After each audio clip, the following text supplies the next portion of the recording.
Unsure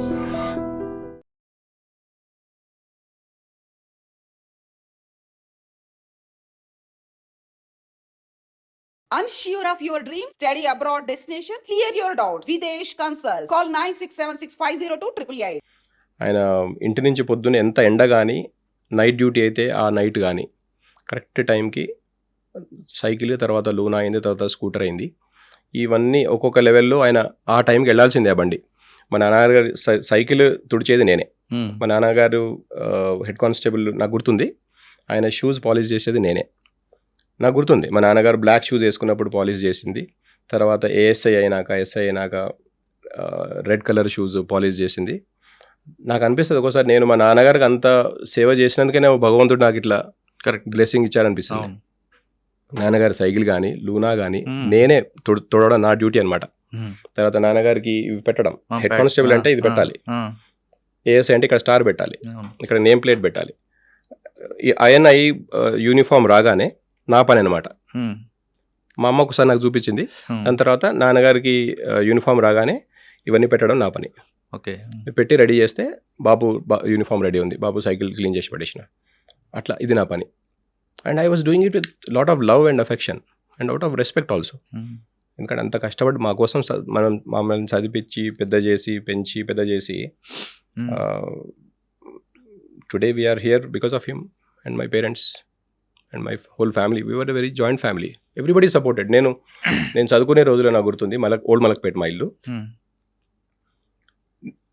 అందరూ TV సీరియళ్ళు సినిమాలు చూసే టైంలో నేను ఎవ్రీ టైం 9 o'clock వచ్చి నేను భోజనం చేస్తూ న్యూస్ చూస్తాను అనమాట. ఒక ½ an hour నా స్లాట్ అది. ఎంత మంచి సినిమా కానీ, ఎంత మంచి సీరియల్ కానీ, మా బాబాయిలు, పిన్నులు, మా నాయనమ్మ, మా మేనత్త వీళ్ళందరూ ఇంట్లో ఉండేవాళ్ళు. మేము 20 మంది ఇంట్లో.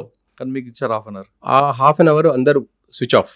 నాకు అందరం భోజనం చేసుకుంటూ నా న్యూస్ కోసం అందరూ ఆగేవాళ్ళు అనమాట. సో అట్లా everybody sacrifice for me. Sir, ఇక్కడ మన ప్రొఫెషన్లోకి వచ్చినప్పుడు కానిస్టేబుల్ నుండి మీరు ఎస్హెచ్ వరకు వచ్చారు.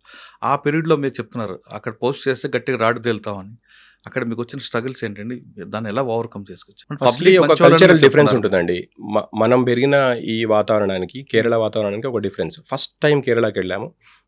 ఒక రూరల్ ఏరియా అది, ఎడకాడ్ పోలీస్ స్టేషన్ ఎస్హెచ్ఓ నేను. అక్కడ వాళ్ళ కల్చర్ మన కల్చర్కి చాలా డిఫరెన్స్ ఉంటుంది. వాళ్ళ భాష రాదు మనకి. ఎంత సౌత్ ఇండియన్ లాంగ్వేజ్ అయినా కూడా అసలు మనకు భాష రాదు. అక్కడ కూడా మనలాగానే ప్రతి డిస్ట్రిక్ట్కి ఒక భాష. ఆ భాష అర్థం చేసుకోవాలి, కామన్ మ్యాన్తో అక్కడ ఇంటరాక్ట్ కావాలి, మన కొలీగ్స్తో ఇంటరాక్ట్ కావాలి, అక్కడ తిండి మనకు అలవాటు కావాలి. తర్వాత అక్కడ రకరకాల క్రైమ్స్ ఏముంటాయో మనకు అర్థం కావాలి. ఇక్కడ క్రైమ్స్ అక్కడ క్రైమ్స్ వేరు కదా. అక్కడ బ్యాడ్ ఓవరు గుడ్ ఓవర్ అనేది ఆ డిఫరెన్స్ మనకు తెలియదు. మనం అబ్జర్వ్ చేసి నేర్చుకోవాలి. అదే మన టాలెంట్ అనమాట. అక్కడ ఒక young IPS officer, if you are posted somewhere, your whole intelligence is used in understanding the environment. ఆ 3 monthsలో you have to learn how a police station works.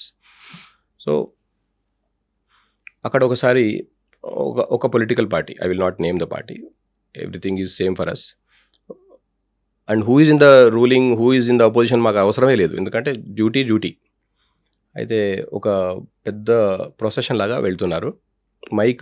జీప్లో మైక్లో మాట్లాడుకుంటూ వెళ్తున్నారు. అది నార్మలే కదా ఇక్కడ. కానీ యాక్చువల్గా రూల్ ప్రకారం చూస్తే, నాయిస్ పొల్యూషన్ రూల్స్ ప్రకారం చూస్తే, ఒక నడుస్తున్న వాహనంలో మాట్లాడుకుంటూ వెళ్ళకూడదు. అదే యాజ్ అ యంగ్ ఆఫీసర్ అక్కడ ఒక ఇల్లీగాలిటీ నాకు కనిపిస్తుంది. నా పోలీస్ స్టేషన్ ముందు నుంచి ఒక ఇల్లీగల్ చిన్న విషయమే, కానీ అది ఇల్లీగల్గా నడుస్తున్నప్పుడు నేను ఇక్కడ కూర్చోలేను కదా. I have to act. అది ఆపేసాను మొత్తం. ఒక 100 జీపులు ఉన్నాయి, ఒక 1000 మంది లాంగ్ క్యూ ఉంటుంది. మొత్తం ఆపేసి ఆ మెయిన్ జీప్ ఏదైతుందో సీజ్ చేసాం. ఆ రోజుల్లో crowd, tact, law and order అన్నీ మనం టెస్టింగ్ టైం ఇదంతా. దాని రిపర్కషన్స్ ఏంటి అనేది మనకు తెలీదు. దాని తర్వాత ఎంత పెద్ద గొడవ అయింది అనేది కూడా అది వేరు విషయం. దాంట్లో ఎవరెవరు కూర్చున్నారు, ఎంత పెద్ద లీడర్స్ కూర్చున్నారు అనేది కూడా మనకు అనవసరం. As an ASP, as an IPS officer, I'm not bothered. You cannot go with your mic on like that. మీరు ఆపి మాట్లాడి మళ్ళీ జీప్ కదిలించండి.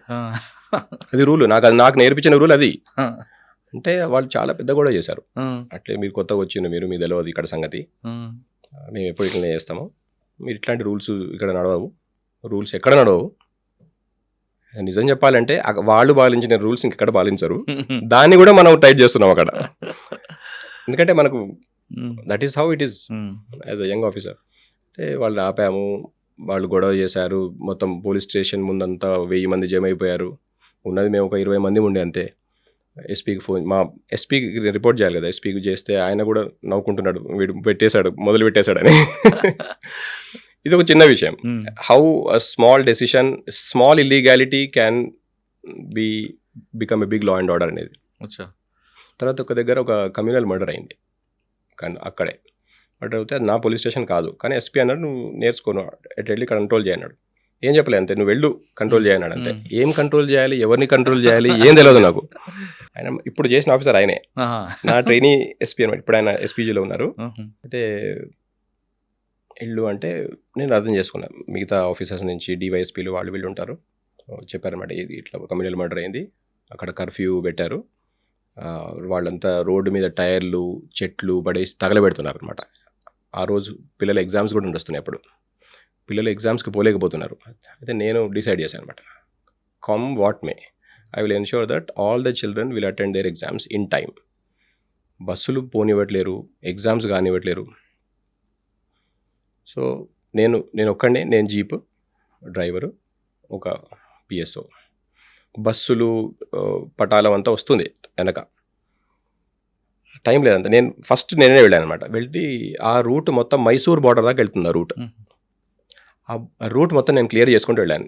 ఎక్కడ వీళ్ళు అడ్డం మంట పెడితే అక్కడ నేను దిగడము, నా ఒక మనిషి ఈ డ్రైవర్ ముగ్గురం కలిసి అన్ని జరిపేయడము, పబ్లిక్ని లాఠీ చార్జ్ చేసి వెళ్ళగొట్టడం, ఇది మా పని. చాలా చోట్ల జరిపాము, రోడ్డు క్లియర్ అయిపోయింది.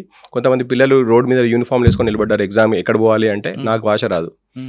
ఎగ్జామ్ అంటే మా జీప్లోనే ఎక్కించుకున్నాం ఒక 3-4 పిల్లల్ని.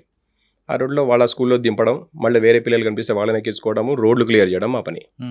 ఎందుకంటే కామన్ మ్యాన్ ఎఫెక్ట్ కాకూడదు ఇట్లాంటి ఎన్ని జరిగినా కూడా. అయితే వెళ్తుంటే ఒక దగ్గర ఒక క్రౌడ్ లాగా అనిపించింది నాకు. అక్కడ ఒక బస్ స్టాండ్, కొంచెం దూరంలో ఉంది బస్ స్టాండ్, నాకు తెలియదు అది బస్ స్టాండ్ అని. బస్ స్టాండ్లో పబ్లిక్ ఉండొచ్చు, కానీ బయట అక్కడిక్కడ నిలబడద్దు కదా, కర్ఫ్యూ కదా. మాట్లాడుతున్నారు, పక్కన మాట్లాడితే అక్కడ నిలబడద్దు, మీరు లోపలికి పోండి అన్నారు. మా ఇష్టం, మేము పోము అన్నారు. మన ఇక్కడ వేసినట్టు ఒక దెబ్బ వేసాను అనమాట. ఒక దెబ్బ వేస్తే వాళ్ళకు ప్రాణం తీసినంత అయిపోయిందనమాట. మమ్మల్ని కొడతారా అనే టైప్లో అంత ఇన్సల్ట్ ఫీల్ అయిపోయారు. ఇన్సల్ట్ ఫీల్ అయిపోయి కోర్టులో కేసు పెట్టారు. ప్రైవేట్ కేసు అంటారు అక్కడ. కోర్టులో కేసు పెడితే తర్వాత అది పోయింది, ఎందుకంటే I was doing my duty. ఇంకొక దగ్గర కూడా ఇలాగే ఒక 2-3 నిలబడితే, కర్ఫ్యూ ఉంది, you cannot stand, more than 4 people should not stand. Bus స్టాప్లో నిలబడండి, మీరు బస్ కోసం వెయిట్ చేస్తున్నారు కదా, బస్ స్టాప్లో నిలబడండి, రోడ్ మీద నిలబడకూడదు. అంటే మీరు ఎవరో మాకు తెలియదు, అంటే ఇక్కడ ఇష్యూ నడుస్తుంది ఇక్కడ. అక్కడ కమ్యూనల్ మర్డర్ అని చెప్పాను కదా. సో కొంచెం ఈగోయిస్టిక్ పబ్లిక్ అని అప్పుడు అర్థమైంది నాకు అనమాట. అంటే మనుషులు మంచివాళ్ళైనా వాళ్ళు ఏదైనా విషయం వస్తే they take it to their heart అనమాట, ఇన్సల్ట్ ఫీల్ అయిపోతారు. So you have to respect, everybody is equal.